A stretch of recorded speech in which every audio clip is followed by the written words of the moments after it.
This is Aldous Huxley, a man haunted by a vision of hell on earth. A searing social critic, Mr. Huxley, 27 years ago, wrote Brave New World, a novel that predicted that someday the entire world would live under a frightful dictatorship. Today, Mr. Huxley says that his fictional world of horror is probably just around the corner for all of us. We'll find out why in a moment. The Mike Wallace Interview, presented by the American Broadcasting Company in association with the Fund for the Republic, brings you a special television series discussing the problems of survival and freedom in America. Good evening. I'm Mike Wallace. Tonight's guest, Aldous Huxley, is a man of letters, as disturbing as he is distinguished. Born in England, now a resident of California, Mr. Huxley has written some of the most electric novels in social criticism of this century.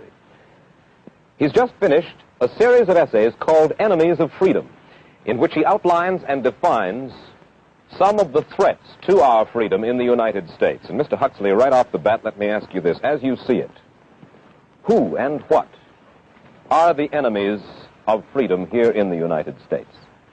Well, I don't think you can say who in the United States. I don't think there are any sinister persons deliberately trying to rob people of their freedom.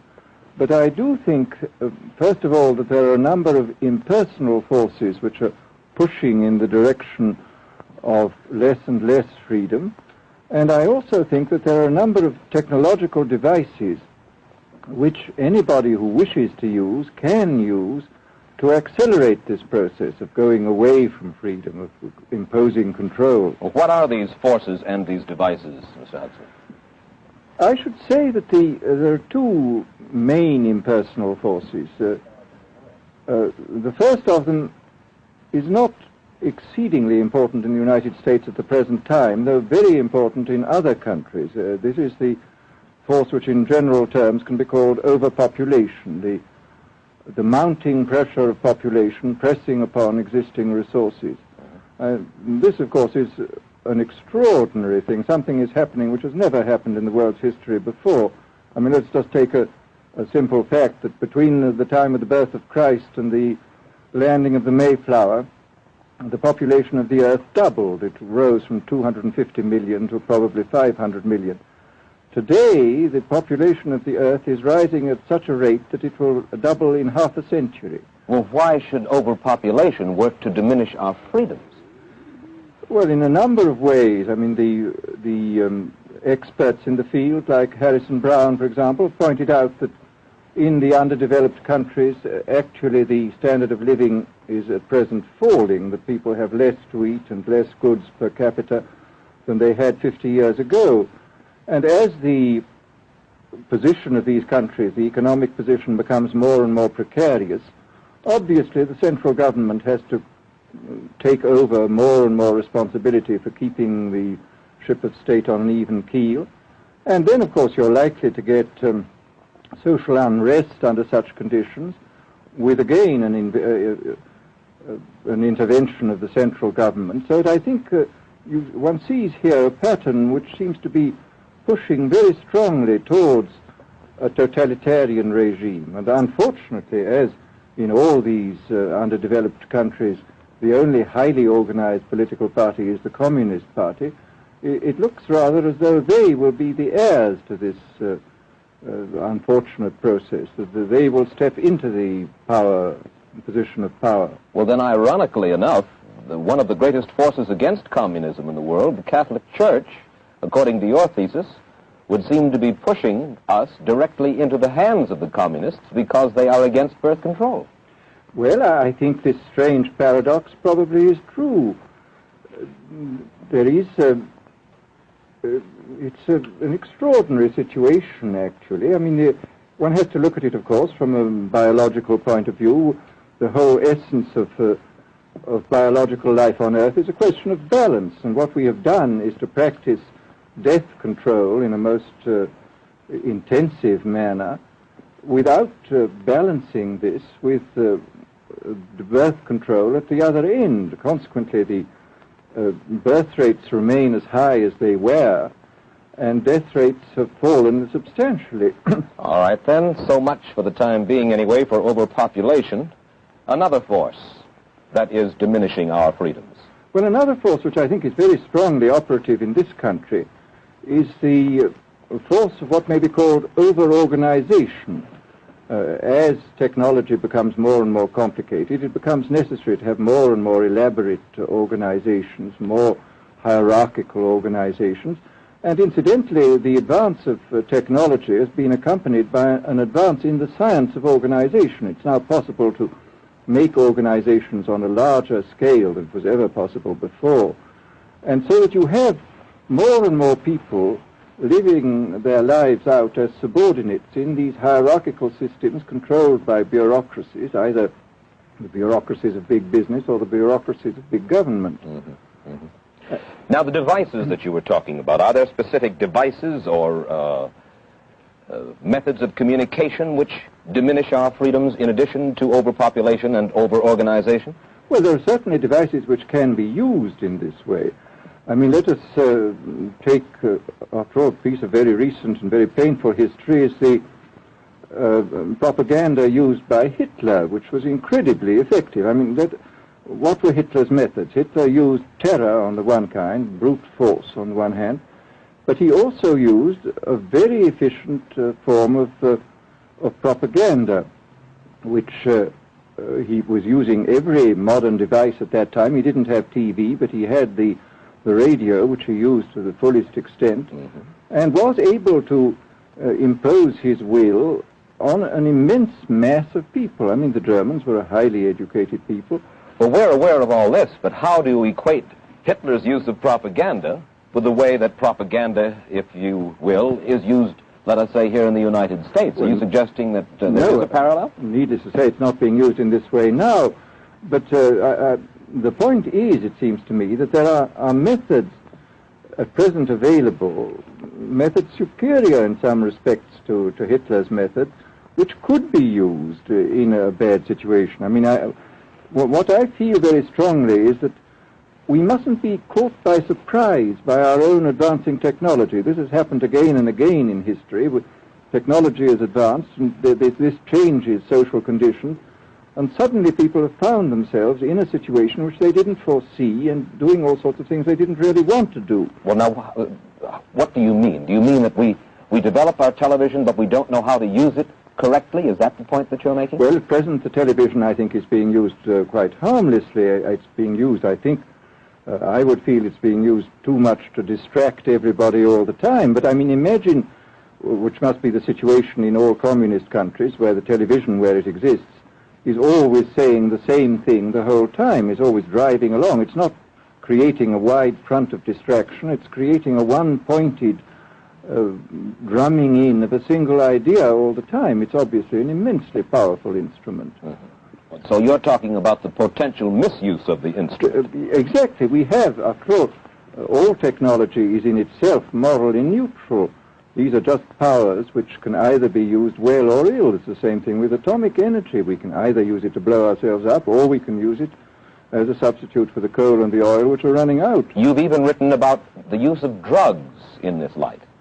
Well, now, this is a very interesting subject. I mean, in this book that you mentioned, this book of mine, Brave New World, I postulated a substance called soma, which was a very versatile drug. It would make people feel happy in small doses. It would make them see visions in medium doses, and it would send them to sleep in large doses. Well, I don't think such a drug exists now, nor do I think it will ever exist, but we do have drugs which will do some of these things, and I think it's quite on the cards that we may have drugs which will profoundly change our mental states without doing us any harm. I mean, this is the pharmacological revolution which has taken place, that we have now powerful mind-changing drugs which, physiologically speaking, are almost costless. I mean, they are not like opium or like cocaine, which do change the state of mind, but leave terrible results physiologically and morally. Mr. Huxley, in your new essays, you state that these various enemies of freedom, are pushing us toward a real-life, brave new world, and you say that it's awaiting us just around the corner. First of all, can you detail for us what life in this brave new world which you fear so much, or what life might be like? Well, to start with, I think this kind of the dictatorship of the future, I think will be very unlike the dictatorships which we've been familiar with in the immediate past. I mean, take another book prophesying the future, which was a very remarkable book, George Orwell's 1984. Mm-hmm. Well, this book was written at the height of the Stalinist regime and just after the Hitler regime. And there he foresaw a dictatorship using entirely the methods of terror, the methods of physical violence. Now, I think what is going to happen in the future is the dictators will find, as the old saying goes, that you can do everything with bayonets except sit on them. That if you want to preserve your power indefinitely, you have to get the consent of the ruled. And this they will do partly by drugs, as I foresaw in Brave New World, partly by these new techniques of propaganda. They will do it by bypassing the sort of rational side of man and appealing to his subconscious and his deeper emotions and his physiology even, and so making him actually love his slavery. I mean, I think this is the danger, that actually people may be in some ways happy under the new regime, but they will be happy in a situation where they oughtn't to be happy. But let me ask you this. You're talking about a world that could take place within the confines of a totalitarian state. Let's become more immediate, more urgent about it. We believe, anyway, that we live in democracy here in the United States. Do you believe that this brave new world that you talk about could, let's say in the next quarter century, the next century, could come here to our shores?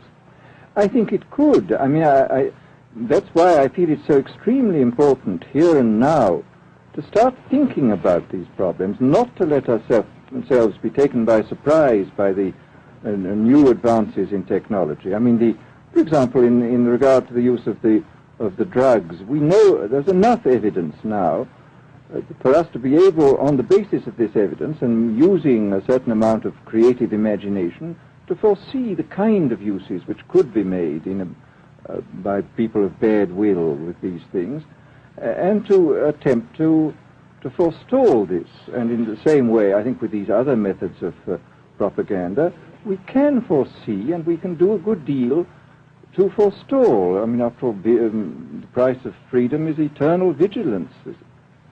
You write in Enemies of Freedom, you write specifically about the United States. You say this, writing about American political campaigns. You say, all that is needed is money and a candidate who can be coached to look sincere. Political principles and plans for specific action have come to lose most of their importance. The personality of the candidate, the way he is projected by the advertising experts, are the things that really matter. Well, this is, during the last campaign, there was a great deal of this kind of statement by the advertising managers of the campaign parties, this idea that the candidates had to be merchandised as though they were soap or toothpaste, and that you had to depend entirely on the personality. I mean, the personality is important, but there are certainly people with an extremely amiable personality, particularly on TV, who might not necessarily be very good in positions of political trust. Well, do you feel that men like Eisenhower, Stevenson, Nixon, with knowledge of forethought, were trying to pull the wool over the eyes of the American public? No, but they were being advised by powerful advertising agencies who were making campaigns of a quite different kind from what had been made before. And I think we shall see probably all kinds of new devices coming into the picture. I mean, for example, this thing which got a good deal of publicity last autumn, subliminal projection. I mean, as it stands, this thing, I think, is of no menace to us at the moment. But I was talking the other day to one of the people who has done most experimental work in the psychological laboratory with this, was saying precisely this, that it is not at the moment a danger, but once you've established a principle that something works, you can be absolutely sure that the technology of it is going to improve steadily. And I mean, his view of the subject was that, well, maybe they will use it to some extent in the 1960 campaign, but they will probably use it a good deal and much more effectively in the 1964 campaign, because this is the kind of rate at which technology advances. And we'll be persuaded to vote for a candidate that we do not know that we are being persuaded to vote for. Exactly. I mean, this is the rather alarming feature, that you're being persuaded below the level of choice and reason. In regard to advertising, which you mentioned just a little ago, in your writing, particularly in Enemies of Freedom, you attack Madison Avenue, which controls most of our television and radio advertising, newspaper advertising, and so forth. Why do you consistently attack the advertising agency? Well, no, I think that advertisement plays a very necessary role, but the danger, it seems to me, in a democracy is this. I mean, what does a democracy depend on? A democracy depends on the individual voter making an intelligent and rational choice for what he regards as his enlightened self-interest in any given circumstance. But what these people are doing, I mean, what both for their particular purposes for selling goods and the dictatorial propagandists are doing, is to try to bypass the rational side of man and to appeal directly to these unconscious forces below the surface, so that you are, in a way, making nonsense of the whole democratic procedure, which is based on conscious choice on rational grounds. Of course, well, maybe you have just answered this next question, because in your essay you write about television commercials, not just political commercials, but television commercials as such, and how, as you put it, today's children walk around singing beer commercials and toothpaste commercials, and then you link this phenomenon in some way with the dangers of a dictatorship. Now, could you spell out the connection, or how do you feel that you have done so sufficiently? Well, I mean, here, this whole question of children, I think, is a terribly important one, because the children are quite clearly much more suggestible than the average grown-up. And again, suppose that that for one reason or another all the propaganda was in the hands of one or very few agencies, you would have an extraordinarily powerful force playing on these children, who after all are going to grow up and be adults quite soon. I do think that this is not an immediate threat, but it remains a possible threat. And you said something to the effect in your essay that the children of Europe used to be called cannon fodder, and here in the United States they are television and radio fodder. Well, after all, you can read in the trade journals the most lyrical accounts of how necessary it is to get hold of the children, because then they will be loyal brand buyers later on. Mm-hmm. But, I mean, again, you just translate this into political terms. The dictator says they will be loyal ideology buyers when they're grown up. We hear so much about brainwashing as used by the communists.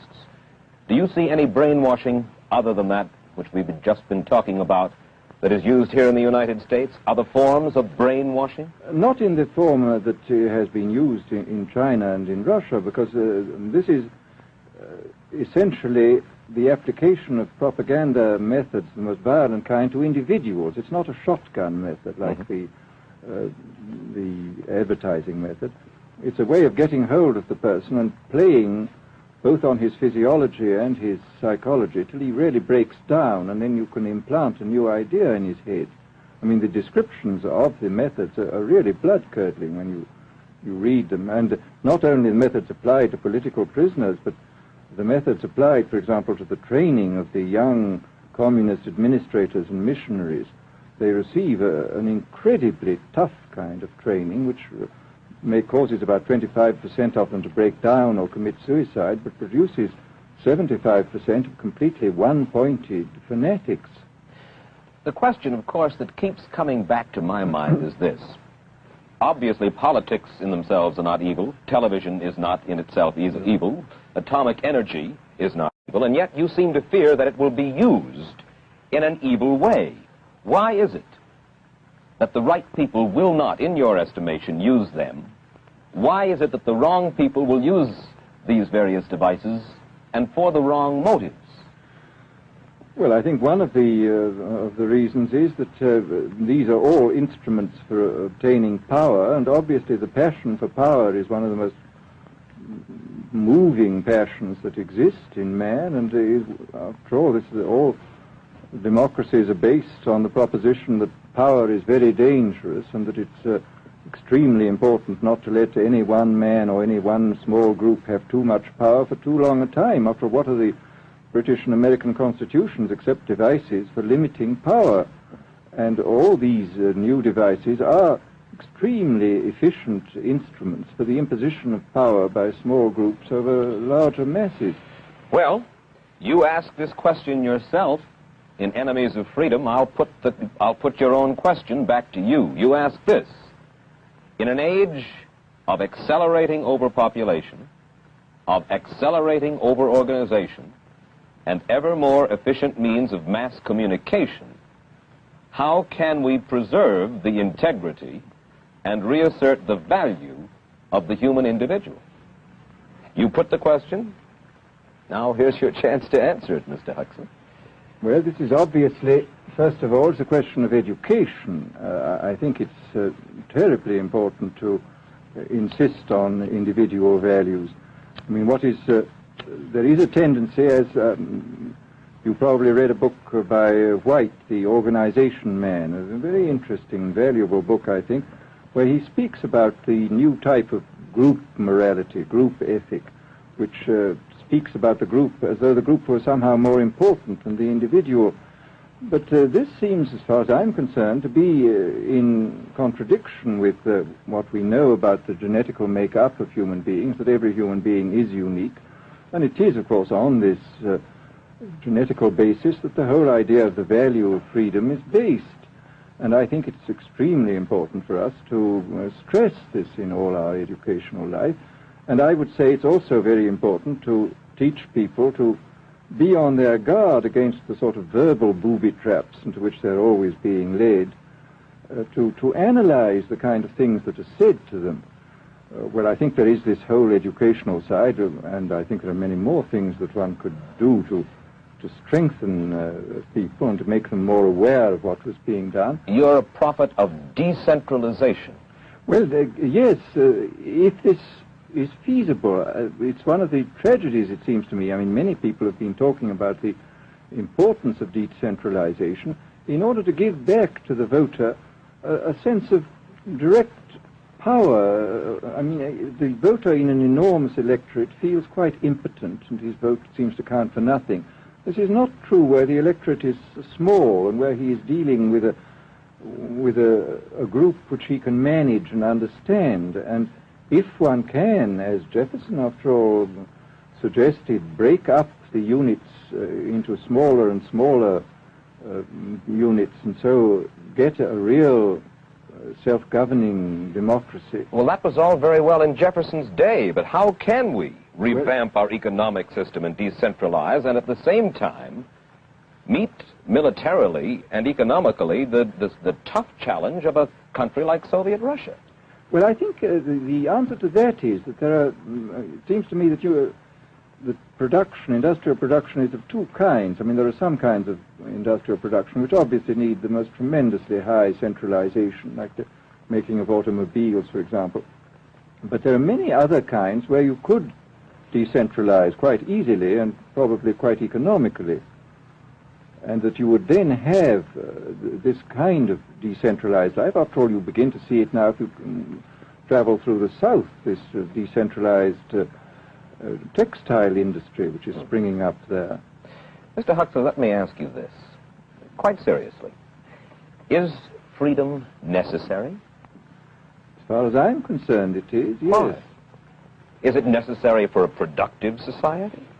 Yes, I should say it is. I mean, a genuinely productive society. I mean, I think you could produce plenty of goods without much freedom, but I think the whole sort of creative life of man is ultimately impossible without a considerable measure of individual freedom, that initiative, creation, all these things which we value, and I think value properly, are impossible without a large measure of freedom. Well, Mr. Huxley, take a look again at the country which is in the stance of our opponent anyway it would seem to be there, Soviet Russia.